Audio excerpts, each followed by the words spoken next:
देश में corona virus ने अब तक 10 लाख लोगों पर सीधा अटैक किया है। जी हां, भारत 10 लाख कोरोना केसेस वाला दुनिया का तीसरा देश बन गया है। वहीं अब तक 25,000 से ज़्यादा लोगों की मौत हो चुकी है।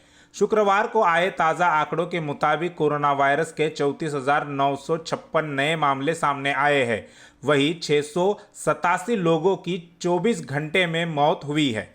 भारत में कोरोना वायरस से जुड़ी 10 बड़ी बातें। पहली बात, शून्य केस से 10 लाख तक।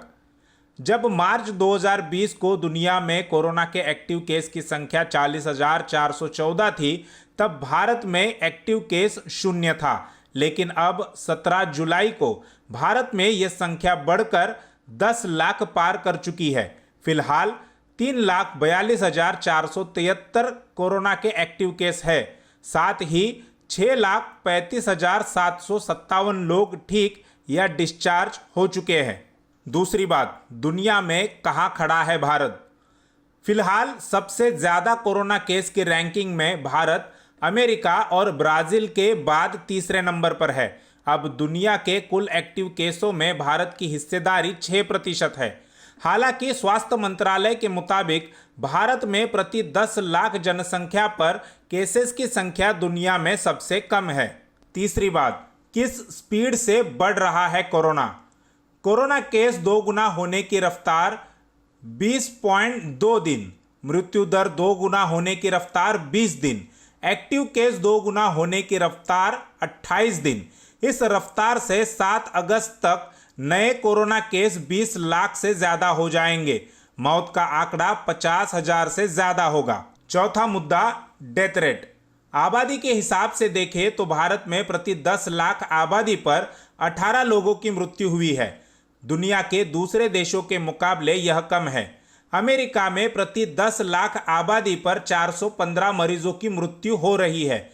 16 जुलाई को केस फैटेलिटी रेशो यानी कोरोना संक्रमितों में मृत्यु प्रतिशत 2.57% रहा। यह पिछले एक महीने के मुकाबले कम हुआ है। 17 जून को केस फैटेलिटी रेशो 3.6% था। पांचवा मुद्दा, टेस्टिंग में क्या है भारत की स्थिति। कोरोना के मामले बढ़ते जा रहे हैं। इसके बावजूद टेस्टिंग के मामले में हम सबसे पिछड़े देशों में शामिल हैं। 15 जुलाई को भारत में प्रति मिलियन 8,991 टेस्ट हुए, जबकि अमेरिका में ये संख्या 1,32,993 और ब्राजील में 21,507 थी। छठा मुद्दा, रिकवरी रेट। स्वास्थ्य मंत्री डॉक्टर हर्षवर्धन के मुताबिक देश में अब कोरोना वायरस रिकवरी रेट 63.25% हो चुकी है। मई में रिकवरी रेट लगभग 26% थी। मई के अंत तक ये करीब 48 हो गई। जुलाई आने तक ये करीब 63 हो गई है।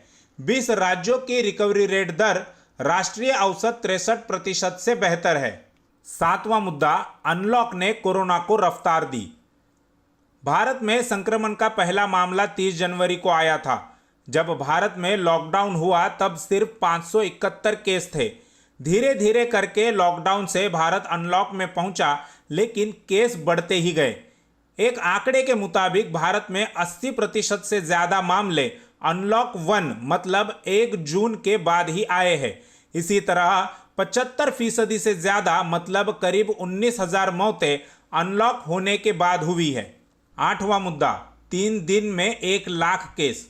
बता दें कि सिर्फ 3 दिन में ही भारत में कोरोना के 1 लाख से ज्यादा मरीज मिले हैं। इससे पहले 8 से 9 लाख मरीज होने में भी 3 ही दिन लगे थे। 1 अप्रैल तक दुनिया के कुल एक्टिव केसों में भारत की हिस्सेदारी महज 0.25% थी। 2 महीने बाद 1 जून को भारत और दुनिया में एक्टिव केस 97,008 और 30.27 लाख थे। भारत की हिस्सेदारी 3.2 हो गई। 1 जुलाई को एक्टिव केसों में भारत की हिस्सेदारी 5.3% जा पहुंची। 9वां मुद्दा, भारत में कौन सा राज्य सबसे ज्यादा प्रभावित। कोरोना वायरस के कुल मामलों में से 86% एक्टिव मामले सिर्फ 10 राज्यों तक ही सीमित है।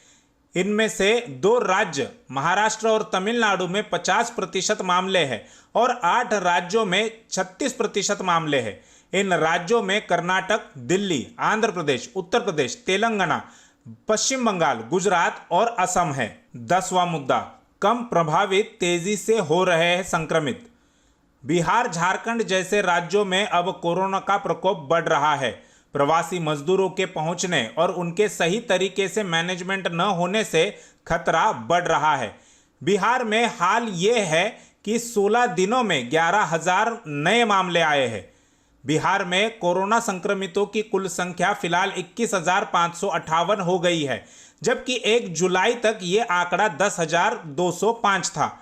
बिहार में अब तक 167 लोगों की मौत हुई है, जबकि 1 जुलाई तक 73 लोगों की ही मौत हुई थी।